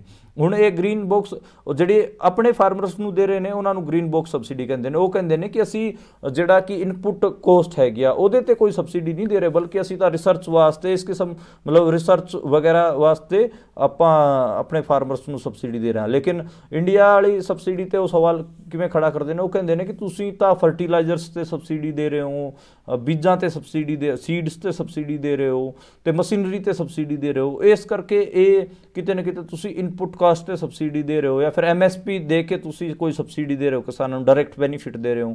ਤਾਂ ਕਰਕੇ ਤੇ ਜੇ ਇਸ ਕਿਸਮ ਦੀ ਸਬਸਿਡੀ ਵੀ ਤੁਸੀਂ ਦੇਣੀ ਹੈ ਤਾਂ ਤੁਸੀਂ ਸਿਰਫ 10% ਤੋਂ ਘੱਟ ਹੀ ਦਿਓਗੇ, ਇਸ ਤੋਂ ਜ਼ਿਆਦਾ ਨਹੀਂ ਦਿਓਗੇ। ਤੇ ਇੰਡੀਆ ਤੇ ਕਿਤੇ ਨਾ ਕਿਤੇ ਜਿਹੜਾ ਪਰਸੈਂਟਾਈਲ ਹੈਗਾ ਇਹ 13% ਹੈਗਾ। ਇੰਡੀਆ 'ਚ 13% ਤੱਕ ਸਬਸਿਡੀ ਕਿਸਾਨਾਂ ਨੂੰ ਦਿੱਤੀ ਜਾਂਦੀ ਹੈ। ਇਨਪੁਟ ਕੋਸਟ ਦੀ ਸਬਸਿਡੀ ਲਾ ਲਓ ਜਾਂ ਫਿਰ ਫਰਟੀਲਾਈਜ਼ਰਸ ਵਾਲੀ ਸਬਸਿਡੀ ਲਾ ਲਓ, ਜਿੰਨੀ ਵੀ ਹੈਗੀ ਆ। ਤੇ ਉਹਦੇ ਤੇ WTO 'ਚ ਕਈ ਜਿਹੜੇ ਡਿਵੈਲਪਡ ਮੁਲਕ ਹੈਗੇ ਜਿਵੇਂ ਅਮਰੀਕਾ, ਯੂਰੋਪੀਅਨ ਕੰਟਰੀਜ਼, ਉਹ ਸਵਾਲ ਖੜਾ ਕਰਦੇ ਨੇ, ਸਵਾਲ ਚੁੱਕਦੇ ਨੇ ਕਿ ਤੁਸੀਂ ਇਹ ਸਬਸਿਡੀਆਂ ਆਪਣੇ ਕਿਸਾਨਾਂ ਨੂੰ ਨਾ ਦਿਓ। ਇਸ ਕਰਕੇ ਤੇ ਉਹ MSP ਦੇਣ ਦੇ ਖਿਲਾਫ ਵੀ ਹੈਗੇ। ਉਹ ਕਹਿ ਰਹੇ ਨੇ ਕਿ ਫਿਰ ਸਾਡਾ ਜਿਹੜਾ ਅਨਾਜ ਹੈਗਾ ਜਿਹੜਾ ਅਸੀਂ ਉਗਾਉਂਦੇ ਹੈਗੇ ਆ ਉਹ ਇੰਡੀਆ 'ਚ ਕਿਵੇਂ ਆਊਗਾ ਜੇ ਤੁਸੀਂ ਆਪਣੇ ਫਾਰਮਰਸ ਨੂੰ ਵੀ ਪ੍ਰੋਟੈਕਟ ਕਰੀ ਜਾਓਗੇ ਤੇ ਉਹਨਾਂ ਦਾ ਹੀ ਅਨਾਜ ਖਰੀਦ ਕੇ ਆਪਣੇ ਲੋਕਾਂ 'ਚ ਵੰਡੀ ਜਾਓਗੇ ਤਾਂ ਅਸੀਂ ਕਿਵੇਂ ਫ੍ਰੀ ਟ੍ਰੇਡ ਕਰ ਪਾਵਾਂਗੇ? ਤਾਂ ਉਹ ਜਿਹੜਾ ਫ੍ਰੀ ਟ੍ਰੇਡ ਵਾਲੀ ਉਹਨਾਂ ਦੀ ਪੂਰੀ ਪਾਲਿਸੀ ਹੈ ਉਹਦੇ 'ਚ ਫਿਰ ਗਰਾਰੀ ਫਸਦੀ ਹੈਗੀ ਆ। ਤੇ ਉਹ MSP ਗਰੰਟੀ ਕਾਨੂੰਨ ਦੇ ਖਿਲਾਫ ਵੀ ਹੈਗਾ। ਜੇ ਤੁਸੀਂ ਆਪਣੇ ਮੁਲਕ 'ਚ MSP ਗਰੰਟੀ ਕਾਨੂੰਨ ਬਣਾ ਦੋਗੇ ਤਾਂ ਫਿਰ ਅਸੀਂ ਕਿਵੇਂ ਇੰਡੀਆ 'ਚੋਂ ਜਿਹੜੇ ਫਸਲਾਂ ਹੈਗੀਆਂ ਉਹ ਕਿਵੇਂ ਇੰਪੋਰਟ ਕਰਾਂਗੇ ਜਾਂ ਫਿਰ ਐਕਸਪੋਰਟ 'ਚ ਵੀ ਸਾਨੂੰ ਦਿੱਕਤ ਆਊਗੀ। ਐਕਸਪੋਰਟ ਇੰਪੋਰਟ ਦਾ ਜਿਹੜਾ ਖੇਡ ਹੈਗਾ WTO ਦਾ ਉਹ MSP ਗਰੰਟੀ ਕਾਨੂੰਨ ਨਾਲ ਵਿਗੜੂਗਾ। ਇਸ ਕਰਕੇ ਉਹ ਇਹਦੇ ਉਲਟ ਹੈਗੇ ਆ। ਤੇ ਕਿਸਾਨ ਵੀ ਜਿਹੜੀ ਇੰਟਰਨੈਸ਼ਨਲ ਪੋਲਿਟਿਕਸ ਹੈਗੀ ਉਹਨੂੰ ਸਮਝ ਰਹੇ ਨੇ, ਇਹ ਜਿਹੜਾ ਟ੍ਰੇਡ ਦੀ ਇੰਟਰਨੈਸ਼ਨਲ ਪੋਲਿਟਿਕਸ ਉਹਨੂੰ ਸਮਝ ਰਹੇ ਨੇ। ਇਸ ਕਰਕੇ ਜਿਹੜਾ ਅਬੂ ਧਾਬੀ 'ਚ ਹੋਣਾ ਹੈਗਾ ਉਹਦੇ WTO ਦਾ ਕਨਵੈਨਸ਼ਨ ਉਹਦੇ ਉਲਟ ਲਗਾਤਾਰ ਬੋਲ ਰਹੇ ਨੇ ਤੇ ਕਹਿ ਰਹੇ ਨੇ ਕਿ ਇੰਡੀਆ ਨੂੰ WTO ਤੋਂ ਬਾਹਰ ਆਉਣਾ ਚਾਹੀਦਾ। ਜੇ ਐਗਰੀਕਲਚਰ ਕਮੋਡਿਟੀਜ਼ ਦੀ ਗੱਲ ਕਰੀਏ ਤਾਂ ਇੰਡੀਆ 1995 'ਚ ਜਿਹੜਾ WTO ਦੇ ਐਗਰੀਮੈਂਟ ਹੇਠ ਆਇਆ ਸੀਗਾ ਤੇ ਉਹਦੇ 'ਚ ਸ਼ਾਮਿਲ ਹੋਇਆ ਸੀ। ਉਦੋਂ ਵੀ ਇੱਕ ਵੱਡਾ ਪ੍ਰੋਟੈਸਟ ਸੀਗਾ। ਡੰਕਲ ਜਿਹੜੇ ਪ੍ਰਸਤਾਵ ਸੀਗੇ ਉਹਨਾਂ ਦੇ ਉਲਟ ਪੰਜਾਬ 'ਚ, ਹਰਿਆਣੇ 'ਚ ਇੱਕ ਵੱਡੇ ਪ੍ਰੋਟੈਸਟ ਹੋਏ ਸੀਗੇ। ਹਾਲਾਂਕਿ ਬਹੁਤ ਸਾਰੀਆਂ ਚੀਜ਼ਾਂ ਜਿਹੜੇ ਹਰਿਆਣੇ ਪੰਜਾਬ ਦੇ ਕਿਸਾਨ ਸੀਗੇ ਉਹਨਾਂ ਨੇ ਦਬਾਅ ਪਾ ਕੇ ਆਪਣੀ ਮਨਾ ਲਈਆਂ ਸੀਗੀਆਂ। MSP ਵਾਲੀ ਹੋਵੇ ਜਾਂ ਦੂਜੀ ਸਬਸਿਡੀਆਂ ਵਾਲੀ ਜਿਹੜੀ ਡਿਮਾਂਡਾਂ ਹੋਣ ਉਹ ਮਨਾ ਲਈ ਸੀ, ਇੱਕ ਹਿਸਾਬ ਨਾਲ ਮਨਵਾ ਲਈ ਸੀ ਉਦੋਂ 90 'ਚ। ਉਹਨੂੰ ਆਪਾਂ ਸਕਸੈਸਫੁਲ ਐਜੀਟੇਸ਼ਨ ਕਹਾਂਗੇ। ਲੇਕਿਨ ਉਹ ਹੁਣ ਦੁਬਾਰੇ ਚੜ੍ਹ ਕੇ ਆ ਰਹੇ ਨੇ। ਅਗਲੇ 4 ਸਾਲ ਪਹਿਲਾਂ ਤਿੰਨ ਖੇਤੀ ਕਾਨੂੰਨ ਲੈ ਕੇ ਕਾਨੂੰਨਾਂ ਦੀ ਗੱਲ ਹੋਵੇ, ਜਾਂ ਫਿਰ ਹੁਣ ਜਿਹੜਾ ਲਗਾਤਾਰ ਖੇਤੀਬਾੜੀ ਦਾ ਕ੍ਰਾਈਸਿਸ ਹੈਗਾ ਉਹਦੇ 'ਚ ਉਹ ਕੰਟਰੈਕਟ ਫਾਰਮਿੰਗ ਨੂੰ ਪੁਸ਼ ਕਰਨ ਦੀ ਕੋਸ਼ਿਸ਼ ਕਰ ਰਹੇ ਆ। ਇਸ ਕਰਕੇ ਹੀ ਜਿਹੜੇ ਫਾਰਮਰਸ ਹੈਗੇ ਆ ਉਹ ਲਗਾਤਾਰ ਇਹਦੇ 'ਤੇ ਗੱਲ ਕਰ ਰਹੇ ਨੇ ਕਿ ਤੁਸੀਂ MSP ਦਾ ਗਰੰਟੀ ਕਾਨੂੰਨ ਦਿਓ, ਤਾਂ ਕਿ ਅਸੀਂ ਜਿਹੜਾ ਕੁਛ ਉਗਾ ਰਹੇ ਹਾਂ ਉਹਨੂੰ ਸਾਡੀ ਇਨਪੁਟ ਕੋਸਟ ਦੇ ਤੋਂ 1.5 ਗੁਣਾ, ਯਾਨੀ ਕਿ ਲਾਗਤ ਤੋਂ 1.5 ਗੁਣਾ ਦਾਮ, ਯਾਨੀ ਕਿ ਜੇ 100 ਰੁਪਏ ਅਸੀਂ ਖਰਚ ਕਰ ਰਹੇ ਹਾਂ ਤਾਂ ਅਸੀਂ 150 ਰੁਪਏ 'ਚ ਉਹਨੂੰ ਵੇਚ ਸਕੀਏ ਤੇ ਸਾਨੂੰ 50 ਰੁਪਏ ਦੀ ਘੱਟੋ ਘੱਟ ਬਚਤ ਹੋ ਸਕੇ। ਤੇ ਇਸ ਕਿਸਮ ਦਾ ਜਿਹੜਾ ਨੁਕਤਾ ਹੈਗਾ ਉਹ ਕਿਸਾਨਾਂ ਦਾ ਹੈਗਾ, ਤੇ ਇਸ ਕਰਕੇ ਹੀ ਉਹ WTO ਦਾ ਵਿਰੋਧ ਕਰ ਰਹੇ ਨੇ। ਦੂਜਾ ਆਪਾਂ SKM ਵਾਲਿਆਂ ਦਾ ਜਿਹੜਾ ਟਰੈਕਟਰ ਮਾਰਚ ਸੀਗਾ ਉਹਦੀ ਗੱਲ ਕਰ ਲਈਏ। ਉਹਨਾਂ ਨੇ ਕੋਈ ਜ਼ਿਆਦਾ ਮਤਲਬ ਸਕਸੈਸਫੁਲ ਨਹੀਂ ਕਹਿ ਸਕਦੇ, ਉਹ ਕਿਤੇ ਕਿਤੇ ਹੀ ਹੋਇਆ, ਤੇ ਜਿੱਥੇ ਪੁਲਿਸ ਨੇ ਉਹਨਾਂ ਨੂੰ ਰੋਕਤਾ ਉਹ ਰੁਕ ਗਏ ਸੀਗੇ। ਤੇ ਪੁਲਿਸ ਨੇ ਇਹ ਵੀ ਇੱਕ ਗੱਲ ਹੈ ਕਿ SKM ਨੋਨ ਪੋਲੀਟੀਕਲ ਵਾਲਿਆਂ ਨੂੰ ਤੇ ਕਿਸਾਨ ਮਜ਼ਦੂਰ ਮੋਰਚਾ ਵਾਲਿਆਂ ਨੂੰ ਤਾਂ ਇਹ ਡੰਗ ਵੀ ਨਹੀਂ ਪੱਟਣ ਦੇ ਰਹੇ ਪੁਲਿਸ ਵਾਲੇ, ਤੇ ਉਹਨਾਂ ਨੂੰ ਉਹ ਟਰੈਕਟਰ ਮਾਰਚ ਕਰਨ ਦੇ ਰਹੇ ਨੇ। ਇਹਦੇ 'ਤੇ ਵੀ ਲਗਾਤਾਰ ਗੱਲ ਹੋਣੀ ਚਾਹੀਦੀ ਕਿ ਇੱਦਾਂ ਕਿਉਂ ਹੈ। ਤੇ ਇੱਕ ਹਰਿਆਣੇ 'ਚ ਜਿਹੜਾ ਕ੍ਰੈਕਡਾਊਨ ਹੋਇਆ ਹੈ ਉਹਦੇ ਬਾਰੇ ਵੀ ਗੱਲ ਕਰ ਲੈਣੀ ਚਾਹੀਦੀ। ਹਰਿਆਣੇ 'ਚ ਲਗਾਤਾਰ ਜਿਹੜਾ ਕ੍ਰੈਕਡਾਊਨ ਹੋ ਰਿਹਾ ਹੈ ਉਹ ਉਹਨਾਂ ਕਿਸਾਨਾਂ 'ਤੇ ਹੋ ਰਿਹਾ ਜਿਹੜਾ ਕਿ ਆਪਣੇ ਆਪ ਨੂੰ ਸ਼ੰਭੂ ਬਾਰਡਰ ਜਾਂ ਖਨੌਰੀ ਬਾਰਡਰ ਵਾਲੇ ਪ੍ਰੋਟੈਸਟ ਨਾਲ ਜੋੜ ਕੇ ਦੇਖਦੇ ਨੇ। ਤੇ ਬਾਕੀ ਜਿਹੜੇ ਟਕੈਤ ਹੋਰਾਂ ਨਾਲ ਹੈਗੇ ਆ, ਗੁਰਨਾਮ ਝੜੂਨੀ ਹੋਰਾਂ ਨਾਲ ਹੈਗੇ, ਉਹਨਾਂ 'ਤੇ ਕੋਈ ਕ੍ਰੈਕਡਾਊਨ ਨਹੀਂ ਹੁੰਦਾ। ਤੇ ਇਹ ਵੀ ਕੁਐਸਚਨ ਖੜੇ ਕਰਦਾ ਹੈਗਾ ਕਿ ਸਟੇਟ ਦਾ ਨੇਚਰ ਕਿਵੇਂ ਦਾ, ਕਿਹੜੀ ਜਥੇਬੰਦੀ ਨੂੰ ਉਹ ਪ੍ਰਮੋਟ ਕਰ ਰਹੇ ਨੇ, ਅੱਗੇ ਲੈ ਕੇ ਆ ਰਹੇ ਨੇ, ਜਾਂ ਫਿਰ ਕਿਹੜੀ ਜਥੇਬੰਦੀਆਂ 'ਤੇ ਜਾਂ ਕਿਹੜੇ ਫੋਰਮ ਆਫ ਪ੍ਰੋਟੈਸਟ ਦੇ ਅਗੇਂਸਟ ਹੈਗੇ। ਯਾਨੀ ਕਿ ਉਹ ਜਿਹੜਾ ਪੱਕੇ ਮੋਰਚੇ ਲਾ ਕੇ ਤੇ ਟਰੈਕਟਰ ਦਿੱਲੀ ਦੀ ਕਾਲ ਹੈਗੀ ਆ ਜਿਹੜੇ ਕਿਸਾਨ ਸੰਗਠਨ ਨੇ ਦਿੱਤੀ ਉਹਨਾਂ ਦੇ ਅਗੇਂਸਟ ਹੈਗਾ, ਤੇ ਬਾਕੀ ਜਿਹੜੇ ਘੰਟੇ 2 ਘੰਟੇ ਵਾਸਤੇ DC ਦਫ਼ਤਰਾਂ ਦੇ ਸਾਹਮਣੇ ਮਾੜਾ ਮੋਟਾ ਧਰਨਾ ਮੁਜ਼ਾਹਰਾ ਕਰਨਾ ਚਾਹ ਰਹੇ ਨੇ ਉਹਨਾਂ ਨੂੰ ਸਪੋਰਟ ਕਰ ਰਿਹਾ ਹੈ। ਤੇ ਇਹ ਜਿਹੜੀ ਪ੍ਰੋਟੈਸਟ ਦੀ ਫੋਰਮਸ ਹੈਗੀਆਂ ਉਹਨਾਂ ਦੇ ਵਿੱਚ ਜੋ ਕੁਛ ਡਿਫਰੈਂਸ ਹੈਗਾ ਉਹਨੂੰ ਵੀ ਆਪਾਂ ਨੂੰ ਦੇਖਣਾ ਚਾਹੀਦਾ। ਫਿਰ ਆਪਾਂ ਇਹ ਵੀ ਇੱਕ ਕਿਸਾਨ ਬਾਰੇ ਵੀ ਗੱਲ ਕਰ ਲਈਏ, ਪੰਜਾਬ ਦੇ ਨੌਜਵਾਨ ਕਿਸਾਨ ਪ੍ਰੀਤਪਾਲ। ਮੈਂ PGI 'ਚ ਗਿਆ ਸੀਗਾ ਉਹਦੀ ਤਬੀਅਤ ਦੇਖਣ, ਤੇ PGI ਰੋਹਤਕ, ਪਹਿਲਾਂ ਉਹ PGI ਰੋਹਤਕ ਸੀਗਾ, ਉਹਦੇ ਪੇਰੈਂਟਸ ਨਾਲ ਤੇ ਉਹਨਾਂ ਦੇ ਪਿੰਡ ਦੇ ਸਰਪੰਚ ਨਾਲ ਵੀ ਮੇਰੀ ਗੱਲਬਾਤ ਹੋਈ ਸੀਗੀ। ਤੇ ਹੁਣ ਉਹਨਾਂ ਨੂੰ ਪੰਜਾਬ ਲਿਆਇਆ ਗਿਆ, ਚੰਡੀਗੜ੍ਹ ਸ਼ਿਫਟ ਕਰ ਦਿੱਤਾ ਗਿਆ ਹੈਗਾ। ਉਹਦੇ ਵਾਸਤੇ ਇੱਕ ਲੰਬੀ ਲੜਾਈ ਹਰਿਆਣੇ ਦੇ ਕਿਸਾਨਾਂ ਨੇ ਵੀ ਲੜੀ, ਕੋਰਟ ਦੇ ਲੋਕਾਂ ਨੇ ਵੀ ਲੜੀ, ਵਕੀਲਾਂ ਨੇ ਵੀ ਲੜੀ, ਕੋਰਟ ਰਾਹੀਂ ਉਹਨੂੰ ਲੈ ਕੇ ਆਇਆ ਗਿਆ ਹੈਗਾ। ਤੇ ਉਹਦੀ ਜਿਹੜੀ ਦੋਵੇਂ ਲੱਤਾਂ ਹੈਗੀਆਂ ਉਹ ਤੋੜ ਰੱਖੀਆਂ ਨੇ, ਉਹਦਾ ਜਬਾੜਾ ਤੋੜ ਰੱਖਿਆ। ਤੇ ਉਹ ਜਿਹੜਾ ਪੁਲਿਸੀਆ ਟੋਰਚਰ ਹੈਗਾ ਉਹ ਇੱਦਾਂ ਦਾ ਹੈਗਾ, ਤੁਸੀਂ ਉਹਦੀ ਜਿਹੜੀ ਫੋਟੋ ਹੈ ਉਹ ਵੀ ਨਹੀਂ ਦੇਖ ਸਕਦੇ। ਤੁਹਾਨੂੰ ਉਹ ਵੀ ਦੇਖ ਕੇ ਇੱਕ ਖਿੱਚ ਚੜੂਗੀ, ਗੁੱਸਾ ਆਊਗਾ ਕਿ ਇਹ ਪੁਲਿਸ ਨੇ ਕੀ ਕਰ ਰੱਖਿਆ ਹੈ। ਤੇ ਜਿਹੜਾ ਪੁਲਿਸ ਦਾ ਟੋਰਚਰ ਹੈਗਾ, ਉਹਦੇ ਜਿਹੜਾ ਕਸਟੋਡੀਅਲ ਟੋਰਚਰ ਹੈਗਾ ਉਹਦੇ ਲਗਾਤਾਰ ਗੱਲ ਹੋਣੀ ਚਾਹੀਦੀ। ਉਹ ਜਿਹੜਾ ਮੁੰਡਾ ਹੈਗਾ ਪ੍ਰੀਤਪਾਲ, ਉਹ ਕਿਸਾਨਾਂ ਵਾਸਤੇ ਲੰਗਰ ਲੈ ਕੇ ਜਾਂਦਾ ਹੁੰਦਾ ਸੀਗਾ, ਤੇ 21 ਤਰੀਕ ਨੂੰ ਉਹਨੂੰ ਬੋਰੇ 'ਚ ਪਾ ਕੇ ਪੁਲਿਸ ਨੇ ਉੱਥੋਂ ਕਿਡਨੈਪ ਕਰ ਲਿਆ ਸੀਗਾ। ਬਾਅਦ 'ਚ ਉਹਨੂੰ ਲਗਾਤਾਰ ਘੜੀਸ ਕੇ ਬੋਰੇ 'ਚ ਪਾ ਕੇ ਬਹੁਤ ਕੁੱਟਿਆ, ਤੇ ਉਹ ਕੁੱਟਮਾਰ ਕਾਰਨ ਹੀ ਉਹਦਾ ਜਬਾੜਾ ਵੀ ਟੁੱਟਿਆ ਹੋਇਆ ਤੇ ਲੱਤਾਂ ਵੀ ਸਾਰੀਆਂ ਟੁੱਟੀਆਂ ਹੋਈਆਂ, ਤੇ ਪਤਾ ਨਹੀਂ ਸਿਰ 'ਚ ਕਿੰਨੇ ਸਟਿਚਿਸ ਹੈਗੇ ਆ, ਸਿਰ ਵੀ ਖੋਲ ਰੱਖਿਆ ਸੀਗਾ ਪੁਲਿਸ ਵਾਲਿਆਂ ਨੇ। ਤੇ ਇਹ ਇਸ ਕਰਕੇ ਜਿਹੜਾ ਇਹ ਪੁਲਿਸ ਟੋਰਚਰ ਹੈਗਾ ਪ੍ਰੀਤਪਾਲ ਦੇ ਨੂੰ ਜੋ ਜਿਹੜਾ ਦਿੱਤਾ ਗਿਆ ਉਹਦੇ 'ਤੇ ਗੱਲ ਹੋਣੀ ਚਾਹੀਦੀ। ਤੇ ਬਾਕੀ ਇੱਕ ਚੀਜ਼ ਮੈਨੂੰ ਬਹੁਤ ਖਰਾਬ ਲੱਗੀ, ਉਹ ਹੈਗੀ ਆ ਕਿ ਇੱਕ ਡਾਕਟਰ ਹੈਗਾ ਜਿਹੜਾ ਕਿ ਬਾਹਰ ਕਿਸੇ ਮੁਲਕ 'ਚ ਬੈਠਿਆ, ਮੈਨੂੰ ਨਹੀਂ ਪਤਾ, ਮੈਂ ਉਹਦਾ ਨਾਂ ਨਹੀਂ ਲੈਣਾ ਚਾਹਾਂਗਾ। ਉਹ ਔਨਲਾਈਨ ਇੱਦਾਂ ਪ੍ਰਚਾਰ ਕਰ ਰਿਹਾ ਕਿ ਉਹਨੇ ਪ੍ਰੀਤਪਾਲ ਨੂੰ ਪੰਜਾਬ ਸ਼ਿਫਟ ਕਰਾਉਣ 'ਚ ਇੱਕ ਵੱਡੀ ਮੁਹਿੰਮ ਛੇੜੀ ਹੈ। ਉਹ ਉੱਥੇ ਉਹਨਾਂ ਦੇ ਪੇਰੈਂਟਸ ਨੂੰ ਵੀ ਲਗਾਤਾਰ ਵੀਡੀਓ ਕਾਲ ਲਾ ਕੇ ਤੰਗ ਕਰ ਰਿਹਾ ਸੀਗਾ, ਤੇ ਉਹਨਾਂ ਦੀ ਵੀਡੀਓ ਕਾਲ ਨੂੰ ਰਿਕਾਰਡ ਕਰਕੇ ਆਪਣੇ ਸੋਸ਼ਲ ਮੀਡੀਆ ਪਲੇਟਫਾਰਮਸ 'ਤੇ ਪਾ ਕੇ ਐਂ ਲਿਖ ਰਿਹਾ ਸੀਗਾ ਕਿ ਅਸੀਂ ਇਲਾਜ ਕਰਾ ਰਹੇ ਹਾਂ, ਅਸੀਂ ਇਹ ਕਰਾ ਰਹੇ ਹਾਂ। ਤੇ ਉਹ ਬਾਹਰ ਬੈਠਾ ਚੰਦਾ ਇਕੱਠਾ ਕਰੀ ਜਾਂਦਾ ਇਹਨਾਂ ਭੋਲੇ ਕਿਸਾਨਾਂ ਦੇ ਨਾਂ 'ਤੇ। ਤੇ ਇੱਦਾਂ ਦੇ ਕੰਮ ਨਹੀਂ ਹੋਣੇ ਚਾਹੀਦੇ। ਜਿਹੜਾ ਸਿੱਖੀ ਦਾ NGO ਕਰਨ ਹੋਇਆ ਹੈ ਉਹਦੇ 'ਤੇ ਲਗਾਤਾਰ ਮੇਰੇ ਸਵਾਲ ਰਹਿੰਦੇ ਨੇ। ਮੈਂ ਇਹਦੇ 'ਤੇ ਲਿਖਿਆ ਵੀ ਹੈ, ਤੇ ਮੈਂ ਪੰਜਾਬੀ 'ਚ ਵੀ ਇਸ ਆਪਣੇ ਸਾਰੇ ਲਿਖਤ ਨੂੰ ਪਬਲਿਸ਼ ਕਰਾਂਗਾ ਕਿ ਕਿਵੇਂ ਸਿੱਖੀ ਦਾ ਨਾਂ ਲੈ ਕੇ, ਕਿਸਾਨਾਂ ਦਾ ਨਾਂ ਲੈ ਕੇ ਕਈ ਲੋਕਾਂ ਨੇ ਆਪਣੇ ਪੂਰੇ ਬਿਜ਼ਨਸ ਹੀ ਤੋਰੇ ਹੋਏ ਨੇ। ਇਹ ਬਹੁਤ ਮਾੜੀ ਚੀਜ਼ ਹੈਗੀ। ਇੱਥੇ ਲੋਕ ਕ੍ਰਾਈਸਿਸ 'ਚ ਹੈਗੇ, ਤੁਸੀਂ ਆਪਣੇ ਉਹਨਾਂ ਦੀ ਕ੍ਰਾਈਸਿਸ ਦੀ ਵੀਡੀਓਜ਼ ਬਣਾ ਕੇ, ਉਹਨਾਂ ਦੀ ਫੈਂਸੀ ਜੀ ਵੀਡੀਓਜ਼ ਬਣਾ ਕੇ ਚੰਦਾ ਇਕੱਠੀ ਕਰੀ ਜਾਂਦੇ ਹੋ। ਇਹ ਬਹੁਤ ਮਾੜੀ ਗੱਲ ਹੈਗੀ ਆ। ਤੇ ਉਸ ਡਾਕਟਰ ਦੀ ਉਹ 2020 'ਚ ਵੀ ਸੀਗਾ, ਤੇ ਮੈਨੂੰ ਕਿਹਾ ਗਿਆ ਕਿ ਉਹਦਾ ਇੰਟਰਵਿਊ ਕਰਾਂ ਮੈਂ। ਉਹ ਬਾਹਰ ਤੋਂ ਆਇਆ, ਲੋਕਾਂ ਦੀ ਸੇਵਾ ਕਰਿਆ। ਜਦੋਂ ਮੈਂ ਉਹਦੇ ਕੈਂਪ ਵੱਲ ਗਿਆ ਦੇਖਿਆ, ਤਾਂ ਉਹ ਜਦੋਂ ਕੈਂਪ ਤੋਂ ਬਾਹਰ ਨਿਕਲਿਆ ਤਾਂ 2-3 ਵੀਡੀਓ ਵਾਲੇ ਉਹਦੀ ਵੀਡੀਓਜ਼ ਬਣਾ ਰਹੇ ਸੀ, ਕੋਈ ਕਿਸੇ ਐਂਗਲ ਤੋਂ ਬਣਾ ਰਿਹਾ ਸੀ, ਕੋਈ ਕਿਸੇ ਐਂਗਲ ਤੋਂ ਬਣਾ ਰਿਹਾ ਸੀ। ਤੇ ਉਸ ਤੋਂ ਬਾਅਦ ਮੈਂ 1 ਘੰਟਾ ਉਹਨੂੰ ਓਬਜ਼ਰਵ ਕੀਤਾ ਕਿ ਉਹ ਕੀ ਕਰ ਰਿਹਾ ਕੀ ਨਹੀਂ ਕਿਹਾ। ਉਸ ਤੋਂ ਬਾਅਦ ਮੈਨੂੰ ਸਮਝ ਆ ਗਈ ਸੀ ਕਿ ਵੱਡਾ ਫਰੋਡ ਹੈਗਾ। ਮੈਂ ਕੋਈ ਸਟੋਰੀ ਨਹੀਂ ਕੀਤੀ, ਨਾ ਉਹਦਾ ਕੋਈ ਇੰਟਰਵਿਊ ਕੀਤਾ, ਤੇ ਮੈਂ ਆ ਗਿਆ ਸੀਗਾ। ਤੇ ਇਸ ਕਿਸਮ ਦੇ ਫਰੋਡ ਵੀ ਖਾਸੇ ਆਪਣੇ ਅੰਦੋਲਨਾਂ 'ਚ ਆਪਾਂ ਨੂੰ ਦੇਖਣ ਨੂੰ ਮਿਲਦੇ ਨੇ। ਹੁਣ ਆਪਾਂ ਗੱਲ ਕਰ ਲੈਂਦੇ ਹਾਂ ਝਾਰਖੰਡ 'ਚ ਜੋ ਕੁਝ ਵਾਪਰਿਆ। ਝਾਰਖੰਡ 'ਚ ਜਿਹੜੀ ਗੀਤਾ ਕੋੜਾ ਹੈਗੀ ਆ, ਕਾਂਗਰਸ ਦੀ ਆਗੂ ਸੀਗੀ, ਤੇ ਆਪਾਂ ਨੂੰ ਪਤਾ ਕਿ ਜਿਹੜਾ ਸਾਬਕਾ ਮੁੱਖ ਮੰਤਰੀ ਮਧੂ ਕੋੜਾ ਹੈਗੇ ਆ ਕਾਂਗਰਸ ਦੇ, ਉਹਨਾਂ ਦੀ ਵਾਈਫ ਹੈਗੀ ਆ, ਤੇ ਉਹ ਬੀਜੇਪੀ 'ਚ ਚਲੀ ਗਈ ਹੈ। ਮਹਾਰਾਸ਼ਟਰ ਦੇ ਵੀ ਇੱਕ ਸਾਬਕਾ ਮੁੱਖ ਮੰਤਰੀ ਬੀਜੇਪੀ 'ਚ ਜਾ ਚੁੱਕੇ ਨੇ, ਕਾਂਗਰਸ ਦੇ ਸੀਗੇ। ਮੱਧ ਪ੍ਰਦੇਸ਼ ਦੇ ਜਿਹੜੇ ਬੀਜੇਪੀ 'ਚ ਜਾਣ ਨੂੰ ਫਿਰਦੇ ਸੀਗੇ ਕਾਂਗਰਸ ਦੇ ਆਗੂ ਕਮਲਨਾਥ, ਉਹਦੇ ਬਾਰੇ ਵੀ ਆਪਾਂ ਨੂੰ ਪਤਾ। ਤੇ ਇੱਕ ਵੱਡਾ ਇੱਕ ਲੰਬਾ ਲਾਰਾ ਹੈਗਾ ਜਿਹੜਾ ਬੀਜੇਪੀ 'ਚ ਜਾਣਾ ਚਾਹੁੰਦਾ ਹੈ ਕਾਂਗਰਸ ਦਾ। ਇਹ ਰੁਕ ਵੀ ਨਹੀਂ ਰਿਹਾ, ਪਤਾ ਨਹੀਂ ਕਿਉਂ ਨਹੀਂ ਰੁਕ ਰਿਹਾ। ਐਡਾ ਕੀ ਡਰ ਹੋ ਗਿਆ? ਸ਼ਾਇਦ ਮੈਨੂੰ ਤਾਂ ਈਡੀ ਵਾਲਾ ਡਰ ਲੱਗਦਾ ਹੈ, ਕਿਉਂਕਿ ਇਹ ਰੂਲਿੰਗ ਕਲਾਸ ਰਹੇ ਨੇ, ਯਾਨੀ ਕਿ ਸ਼ਾਸਕ ਵਰਗ ਰਹੇ ਹੈਗੇ ਆ, ਤੇ ਇਹਨਾਂ ਨੇ ਰਾਜ ਕੀਤਾ ਕਈ ਸਾਲ, ਤੇ ਮਾੜੇ ਮੋਟੇ ਘੁਟਾਲੇ ਇਹਨਾਂ ਨੇ ਕੀਤੇ ਹੀ ਹੋਣਗੇ, ਆਪਾਂ ਨੂੰ ਪਤਾ। ਤੇ ਇਹਨਾਂ ਦੀ ਫਾਈਲਾਂ ਸਾਰੀਆਂ ਮੋਦੀ ਹੋਰਾਂ ਕੋਲ ਹੈ। ਪਰ ਮੋਦੀ ਹੋਰਾਂ ਨੇ ਵੀ ਇੱਕ ਗਜ਼ਬ ਦੀ ਵਾਸ਼ਿੰਗ ਮਸ਼ੀਨ ਖੋਲ੍ਹੀ ਹੋਈ ਹੈ।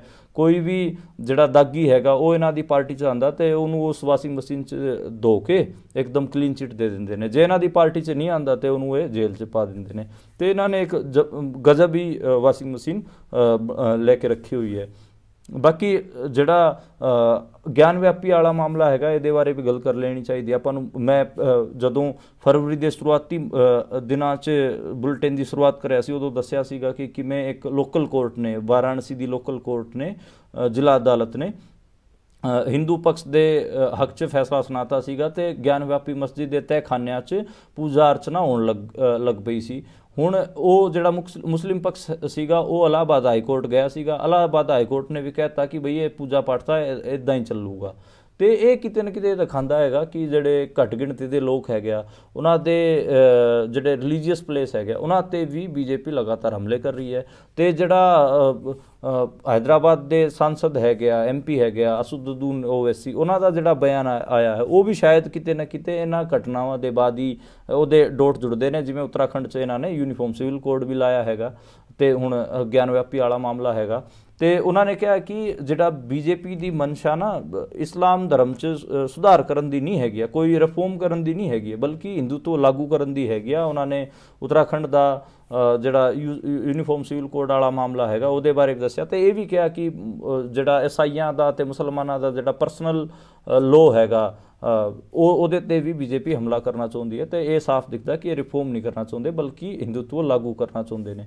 ਤੇ ਇਹ ਘੱਟ ਗਿਣਤੀ ਦੇ ਆਗੂ ਹਾਲਾਂਕਿ ਬਹੁਤ ਘੱਟ ਹੀ ਬੋਲਦੇ ਨੇ। ਈਵਨ ਪੰਜਾਬ 'ਚ ਤਾਂ ਜਿਹੜਾ ਜਿਨ੍ਹਾਂ ਨੂੰ ਆਪਾਂ ਕਹਿੰਦੇ ਹਾਂ ਕਿ ਇਹ ਆਪਣੀ ਗੱਲ ਰੱਖਣਗੇ, ਘੱਟ ਗਿਣਤੀ ਦੇ ਲੀਡਰ ਵਾਂਗੂ ਵੀ ਜਿਨ੍ਹਾਂ ਨੇ ਆਪਣੇ ਆਪ ਨੂੰ ਫੋਰਮ ਕੀਤਾ ਹੈਗਾ, ਉਹ ਵੀ ਪਿਛਲੇ ਦਿਨੀ ਬੀਜੇਪੀ ਨਾਲ ਅਲਾਇੰਸ ਕਰਨ ਨੂੰ ਫਿਰਦੇ ਸੀਗਾ। ਉਹ ਤਾਂ ਇਹ ਕਿਸਾਨ ਅੰਦੋਲਨ ਹੋ ਗਿਆ, ਤਾਂ ਕਰਕੇ ਉਹਨਾਂ ਦਾ ਜਿਹੜਾ ਅਲਾਇੰਸ ਵਾਲਾ ਸਾਰਾ ਚੱਕਰ ਸੀਗਾ ਉਹ ਠੰਡੇ ਬਸਤੇ 'ਚ ਪੈ ਗਿਆ। ਨਹੀਂ ਤਾਂ ਉਹ ਹੁਣ ਤੱਕ ਤਾਂ ਉਹ ਜਿਹੜਾ ਅਲਾਇੰਸ ਸੀਗਾ ਉਹ ਅਨਾਊਂਸ ਹੋ ਜਾਂਦਾ, ਪਰ ਹੁਣ ਉਹ ਜਿਹੜਾ ਅਲਾਇੰਸ ਵਾਲਾ ਮਾਮਲਾ ਹੈਗਾ ਉਹ ਰੁਕ ਗਿਆ ਹੈਗਾ। ਤੇ ਇਹ ਮੋਟੀਆਂ ਖਬਰਾਂ ਸੀਗੀਆਂ ਪੂਰੇ ਮੁਲਕ ਦੀ ਸਿਆਸਤ 'ਚ ਅੱਜ ਚੱਲੀਆਂ, ਤੇ ਇਹਨਾਂ ਬਾਰੇ ਗੱਲ ਵੀ ਹੋਣੀ ਬਹੁਤ ਜ਼ਰੂਰੀ ਸੀਗੀ, ਇਹਨਾਂ ਦਾ ਪੋਸਟਮਾਰਟਮ ਜ਼ਰੂਰੀ ਸੀਗਾ, ਤੇ ਆਪਾਂ ਇਹਦੇ 'ਤੇ ਖੁੱਲ੍ਹ ਕੇ ਗੱਲਬਾਤ ਕੀਤੀ ਹੈ। ਆਪ ਜੀ ਨੂੰ ਮੇਰਾ ਜਿਹੜਾ ਇਹ ਪ੍ਰੋਗਰਾਮ ਹੈਗਾ ਬਿਯੋਂਡ ਹੈਡਲਾਈਨਸ, ਤੇ ਜਿਹਦੇ 'ਚ ਮੈਂ ਸ਼ੁਰੂਆਤ ਕਰਦਾ ਮੁੱਖ ਖਬਰਾਂ ਤੋਂ, ਉਸ ਤੋਂ ਬਾਅਦ ਉਹਨਾਂ ਖਬਰਾਂ ਦਾ ਪੋਸਟਮਾਰਟਮ ਕਰਦਾ। ਇਹ ਕਿਵੇਂ ਦਾ ਲੱਗਦਾ ਹੈਗਾ ਇਹ ਜ਼ਰੂਰ ਮੈਨੂੰ ਕਮੈਂਟ ਕਰਕੇ ਦੱਸਿਓ, ਤੇ ਸਪੋਰਟ ਕਰਦੇ ਰਹੋ ਤਾਂ ਦੇਖਦੇ ਰਹੋ, ਤੇ ਦੇਖਦੇ ਰਹੋ